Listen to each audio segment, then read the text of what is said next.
Good morning dear students of class 10। आज हम लोग मेटल और नॉन मेटल को आगे बढ़ाएंगे और इसमें हमने आपको मेटल नॉन मेटल दोनों का कैसे दोनों को डिफ्रेंशिएट करेंगे, उनकी डेफिनेशन क्या है और कौन कैटायन बनाता, कौन एनायन बनाता, किसका ऑक्साइड किस नेचर का होता है, ये सारी बातें हम पिछले लेक्चर में डिस्कशन कर चुके हैं। और इसका जो आगे का पार्ट है एक्सट्रैक्शन ऑफ मेटल, वो पार्ट रिमूव कर दिया गया सिलेबस से। अगर जिसको ज़्यादा प्रॉब्लम हो तो वो संपर्क करे, मैसेज करे, तो उसको हम बता देंगे अलग से। बाकी के लोग जो है सिर्फ और सिर्फ जो एनसीईआरटी में दिए गए क्वेश्चन उनको पढ़ें और जितना सिलेबस में उसको बहुत अच्छे से तैयार करो। एनसीईआरटी का एक क्वेश्चन बहुत अच्छे से पढ़ें, क्योंकि बोर्ड के एग्ज़ाम में एनसीईआरटी के क्वेश्चन ही डायरेक्ट आते हैं। अगर आपको अच्छे मार्क्स लाने हैं तो एनसीईआरटी के साथ साथ जो है आप थोड़ा जो चैप्टर वाइज आते हैं उनका भी रिवीजन करें। आज हम लोग पढ़ते हैं सबसे पहले रिएक्टिविटी सीरीज़, इसको बोलते हैं रिएक्टिविटी सीरीज़, या एक नाम और होता है इसका electrochemical series, ECS electrochemical series.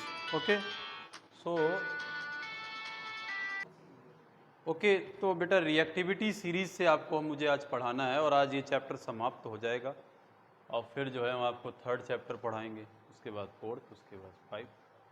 तो रिएक्टिविटी सीरीज़ की हम लोग बात करते हैं। देखिए रिएक्टिविटी सीरीज़ जो है इसको इलेक्ट्रोकेमिकल सीरीज़ भी के नाम से भी जाना जाता है। मैं यहाँ पर थोड़ा ऐसी लिखे दे रहा हूँ जिससे आपको 12th में भी दिक्कत ना हो। सबसे पहले आता है लिथियम, फिर आता है पोटेशियम, बेरिलियम, ना लीवर के बाबा सर के ना मुस्ताद अली मुंबई जाकर क्रोमोसोमो फाइबर की सीडी को निकलवाकर Shankar Parvati free mercury silver सहित पटियाला से। ये रिएक्टिविटी सीरीज़ है, देखा बेटा। ये रिएक्टिविटी सीरीज़ आप अभी से दिमाग में रख लो, जिससे आपको 12th में भी फ़ायदा मिलेगा। इस रिएक्टिविटी सीरीज़ का फ़ायदा ये होता है कि ये ऊपर से नीचे की तरफ हम लोग जा रहे हैं, जैसे जैसे आप अप टू डाउन जाएंगे इनकी रिएक्टिविटी कम होती चली जाएगी। जो ये वाले मेटल हैं ये बिल्कुल एकदम नोबल मेटल की तरह ही बिहेव करते हैं, इनकी रिएक्टिविटी बहुत कम होती है, इसीलिए ये बहुत कम पाए जाते हैं और इसीलिए बहुत महंगे भी होते हैं, पता ही है आपको, प्लैटिनम, गोल्ड। अब बात करते हैं सबसे ज़्यादा रिएक्टिव कौन बेटा है, तो लिथियम। लेकिन ये एक्वा सॉल्यूशन पर बनाया गया है, थोड़ा सा समझें।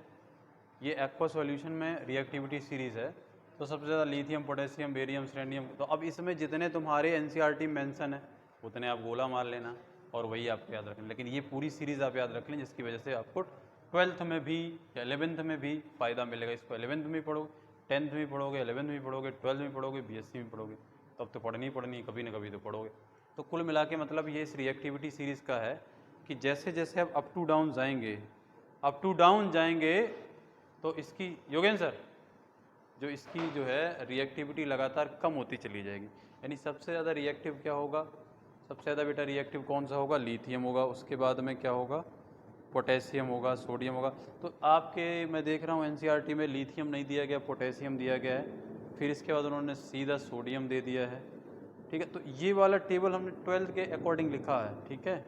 अब जैसे देखिए इसमें आपकी जो एनसीईआरटी है उन्होंने सोडियम के बाद में कैल्शियम को दे दिया। अब जब आप 12th की क्लास में जाओगे तो कैल्शियम पहले है, सोडियम बाद में। तो जो मैंने लिखा है ये बिल्कुल एकदम सही लिखा है, समझ रहे हो। ये आप इलेक्ट्रोड पोटेंशियल की वैल्यू पर रिलेटेड, तो ये 12th की एनसीईआरटी में आपको मिलेगा, तो आपको इसको याद रखना है। तो मैं मेरी बात समझ रहे हो, रिएक्टिविटी लगातार ऊपर से नीचे आने पे क्या होती चली जा रही, कम होती चली जा रही, ठीक है। तो ये चीज़ें आपके दिमाग में बैठ गई होंगी रिएक्टिविटी सीरीज़ वाली। तो मैं अगर इसको ऐसे लिख दूँ कि लिथियम रिएक्ट विथ KCl, तो ये रिएक्ट कर लेगा, LiCl और प्लस K बना लेगा, क्योंकि more reactive metal less reactive metal को डिस्प्लेस कर सकता है, उसकी जगह पर स्वयं आ सकता है। तो ये रिएक्टिविटी सीरीज़ है, ठीक है। इसके बाद आ जाओ प्रॉपर्टीज़ ऑफ, फिर इसके बाद में जो एनसीईआरटी में चीज़ें मेंशन है, how do metals and non metals react. देखिए मेटल जो है वो इलेक्ट्रोवैलेंट बॉन्ड बनाती है, जिसको हम आयोनिक बॉन्ड भी कहते हैं। Ionic bond is form due to electrostatic force of attraction between cation and anion. देखो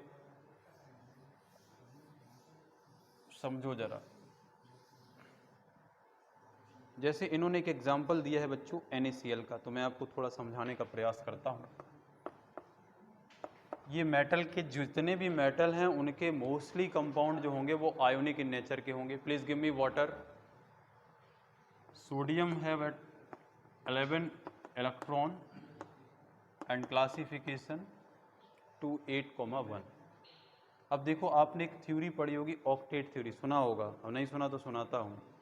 each element has tendency to achieve 8 electron in outermost. प्रत्येक एलिमेंट की आवश्यकता होती है उसके आउटर में 8 इलेक्ट्रॉन होने चाहिए। अभी देखिए इसके आउटर में कितना इलेक्ट्रॉन है, 1 इलेक्ट्रॉन है, ये 1। तो सोडियम क्या करता है, इस 1 इलेक्ट्रॉन को लॉस कर देता, डोनेट कर देता, और जिस वजह से 1 इलेक्ट्रॉन डोनेट कर रहा तो चार्ज इस पर कैसा आ जाता है, पॉजिटिव, और इसके आउटर में कितने इलेक्ट्रॉन हो जाएंगे, 8। अब Cl क्या करता है, इसका 17 है, इसके आउटर में है 7 इलेक्ट्रॉन। क्लोरीन उस इलेक्ट्रॉन को गेन कर लेता है और गेन करके ये एनाइन बना लेता है, जिसकी वजह से इसके आउटर में भी कितने इलेक्ट्रॉन हो जाते हैं, 8 इलेक्ट्रॉन। अब Na+ एंड Cl-, इन पर एक बार पॉजिटिव और दूसरे पर कैसा है, नेगेटिव। तो इन दोनों के बीच में बेटा, इन दोनों के बीच में कोई बॉन्ड नहीं बनता है, यहाँ एक इलेक्ट्रोस्टैटिक फोर्स ऑफ अट्रैक्शन काम करता है। तो इन दोनों के बीच में एक इलेक्ट्रोस्टैटिक फोर्स ऑफ अट्रैक्शन काम करता है। This electrostatic force of attraction is known as electrostatic force of attraction. तो डेफिनेशन क्या होगी, ionic bond is formed due to electrostatic force of attraction between cation and anion. Okay, फिर ionic compound के बारे में बहुत कुछ बातें हैं, उनकी सारी बातें जो है आप 11वीं क्लास में पढ़ोगे। कुल मिला के जो मेटल है और नॉन मेटल है, ये दोनों आपस में रिएक्शन करके इलेक्ट्रोवैलेंट कंपाउंड बनाते हैं। और बनता कैसे है, वो 1 इलेक्ट्रॉन को लॉस करेगा, मेटल इलेक्ट्रॉन को लॉस करेगा और नॉन मेटल इलेक्ट्रॉन को गेन करेगा, दोनों पर चार्ज आ जाएगा, जिस वजह से क्या होगा, कैटायन और एनायन के बीच में फोर्स ऑफ अट्रैक्शन काम करेगा, और उस फोर्स ऑफ अट्रैक्शन को हम लोग नाम दे देते हैं इलेक्ट्रोस्टैटिक फोर्स ऑफ अट्रैक्शन। तो ये बेटा आपका था। दूसरा देखिए, ये कोवेलेंट बॉन्ड भी बना लेते हैं, कोवेलेंट नॉन मेटल बनाएंगे, जैसे Cl2 ले लें, क्लोरीन। अब क्लोरीन का जो कॉन्फ़िगरेशन है, उसके आउटर में कितने इलेक्ट्रॉन होते हैं, 7, इस तरीके से। तो अब ये देखिए, इसको कोवेलेंट बॉन्ड, जो नॉन मेटल आपस में मिलकर के बनाएंगे वो कोवेलेंट होगा। कैसे बनता है जरा, इसके पास 7 इलेक्ट्रॉन है इस तरीके से, और इस Cl के पास भी 7 इलेक्ट्रॉन है। तो ये आपस में क्या करते हैं, 1-1 इलेक्ट्रॉन की शेयरिंग करते हैं, जिस वजह से Cl और Cl के बीच में जो है सिंगल बॉन्ड आ जाता है। ठीक, तो अब कोवेलेंट बॉन्ड की देखिए, 1-1 इलेक्ट्रॉन की शेयरिंग की सिंगल बॉन्ड आया, 2-2 इलेक्ट्रॉन की शेयरिंग कर देते डबल बॉन्ड आ जाता है, 3-3 की शेयरिंग कर देते तो ट्रिपल बॉन्ड आ जाता है। तो डेफिनेशन क्या होती है कोवेलेंट बॉन्ड की, covalent bond is formed due to sharing of electron provided by both of the bonding atom. ठीक, ये इसकी डेफिनेशन हो जाती है। अब मैं बात करता हूँ यहाँ ऑक्सीजन की भी, देख लीजिए ऑक्सीजन कैसे बनेगा। तो ऑक्सीजन का एटॉमिक नंबर 8। आज एक चैप्टर कंप्लीट हो जाएगा और इसकी एक्सरसाइज आप कर लें। जो भी डाउट हो उसके लिए संपर्क करें, व्हाट्सएप पर का नंबर है आपके पास, उस पर आप मुझे मैसेज सेंड करें और मैं आपको उसका सॉल्यूशन प्रोवाइड कराऊंगा। तो यहाँ देखिए 2-2 इलेक्ट्रॉन की शेयरिंग हो गई, तो ये आपका डबल बॉन्ड आ गया। ठीक है, तो इस तरीके से जो है कोवेलेंट बॉन्ड का फॉर्मेशन किया जाता है। ठीक है, यहाँ तक मेरे हिसाब से कोई दिक्कत नहीं आनी चाहिए। अब देखिए, एक NCERT में मीथेन का भी इन्होंने दिया है, तो मीथेन को भी ज़रा देख लो, मीथेन का कैसे बनाया जाता है। देखिए, कार्बन का एटॉमिक नंबर होता है बच्चा 6, तो इसके आउटर में कितना इलेक्ट्रॉन है, 4। तो 4 इलेक्ट्रॉन को आप इस तरीके से ऐसे दिखा दीजिए, ये 4। अब हाइड्रोजन के पास है 1 इलेक्ट्रॉन, हाइड्रोजन के पास है 1 इलेक्ट्रॉन, इस तरीके से, ये हाइड्रोजन के पास 1 इलेक्ट्रॉन। तो अब क्या होगा, ये 1-1 इलेक्ट्रॉन की ऐसे शेयरिंग कर लेगा, ऐसे पकड़ पकड़ के भाग जाएगा 1-1 इलेक्ट्रॉन ऐसे, और कार्बन क्या करेगा, इधर से 1-1 की शेयरिंग कर लेगा। तो 1-1 इलेक्ट्रॉन की यहाँ शेयरिंग हो रही है और उस वजह से ये सिंगल बॉन्ड, ये मीथेन हो गया।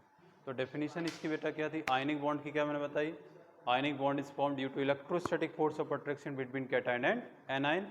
और कोवेलेंट बॉन्ड, इसको कोवेलेंट बॉन्ड बोला जाता है जब आपस में इलेक्ट्रॉन की शेयरिंग होती है, साझेदारी होती है, उससे जो बॉन्ड बनता है उस बॉन्ड को हम लोग क्या नाम देते हैं, covalent bond. So covalent bond की डेफिनेशन क्या बेटा हो जाएगी, covalent bond is formed due to sharing of electron provided by both of the bonding atom. इनकी प्रॉपर्टी क्या है कि most of the covalent compound are exist in gaseous form, और उसके लिए क्या याद रख लोगे कि most of the ionic compound are exist in solid form. तो सॉलिड में होने की वजह से उनका बॉइलिंग पॉइंट और मेल्टिंग पॉइंट हाई होता है, और कोवेलेंट कंपाउंडों का जो बॉइलिंग पॉइंट और मेल्टिंग पॉइंट है ये लो होता है।